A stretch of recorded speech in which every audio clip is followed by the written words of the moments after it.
Hello મિત્રો, મહાદેવ હર GPP learning એપ્લિકેશનમાં આપ સૌનું હાર્દિક સ્વાગત છે। આજે આપણે સ્ટાન્ડર્ડ 12th નો એક એવો ટોપિક ભણવાના છીએ કે જે શ્યોરલી તમને બોર્ડની એક્ઝામમાં પૂછાશે, ઓછામાં ઓછા 1 માર્ક્સનો। અને એ ટોપિકનું નામ છે મેકિંગ સપોઝિશન। આ એક ફંક્શન છે મેકિંગ સપોઝિશન, અને 1 માર્કનું અવશ્ય પૂછાય જ છે। મેકિંગ સપોઝિશન ફંક્શનનો કીવર્ડ છે એઝ ઇફ। ભૂલતા નહીં, ઘણા ફંક્શનના ઘણા બધા કીવર્ડ હોય છે, પણ આ ફંક્શનનો માત્ર એક જ કીવર્ડ છે જેનું નામ છે એઝ ઇફ। સ્ટ્રક્ચર આની બે વાક્ય રચના છે। પહેલી વાક્ય રચના છે કે subject plus V1 plus as if plus he or C. જો અહીંયા આપણે તમને ખબર જ હશે કે જો અહીંયા કોઈ બોયનું નામ હોય તો હી આવશે, અને કોઈ ગર્લનું નામ હોય તો અહીંયા સી આવશે, પણ પછી હંમેશા આવશે અહીંયા વર। ઓકે, શું કામ? કારણ કે અહીંયા આપ્યું છે V1 એટલા માટે અહીંયા વર। હવે તમને જાણીને આશ્ચર્ય થશે કે જનરલી હી ઓર સી સાથે તો વોઝ આવે, પણ અહીંયા નહીં આવે। શું કામ? કારણ કે અહીંયા એઝ ઇફ ફંક્શનનો ઉપયોગ થયો છે।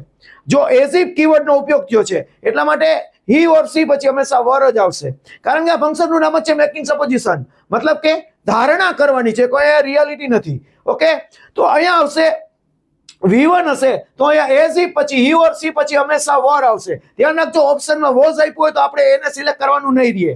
ત્યારબાદ સ્ટ્રક્ચર 2 છે જેમાં subject plus V2 plus as if આપણો કીવર્ડ છે as if, he or C પછી હેડ બીન। તો અહીંયા તમે જોયું હશે કે જો V1 હશે તો અહીંયા વર આવશે, અને જો V2 હશે તો અહીંયા હેડ બીન આવશે। આ વસ્તુ તમે ક્યારે ભૂલતા નહીં। અત્યાર સુધીની એક્ઝામમાં જો કે સ્ટ્રક્ચર 2 પૂછાણું નથી, પણ ટેક્સ્ટ બુકની અંદર સ્ટ્રક્ચર 2 વાળા ઘણા બધા એક્ઝામ્પલ છે એટલે પૂછાઈ શકે ખરા, બાકી અત્યાર સુધીની એક્ઝામમાં સ્ટ્રક્ચર 1 જ પૂછાય છે। તો ફરી એકવાર ધ્યાનથી જોઈ લ્યો, એઝ ઇફ આવશે, અને જો આગળ V1 હશે તો હી વર ઓર શી વર, અને જો મેકિંગ સપોઝિશન ની અંદર જો અહીંયા V2 આવશે તો એઝ ઇફ પછી હી ઓર શી પછી હેડ બીન આવશે। અહીંયા નીચેના એક્ઝામ્પલ આપ્યા છે, એને ધ્યાનથી જોઈ લેજો એટલે બધી વસ્તુ ક્લિયર થઈ જશે।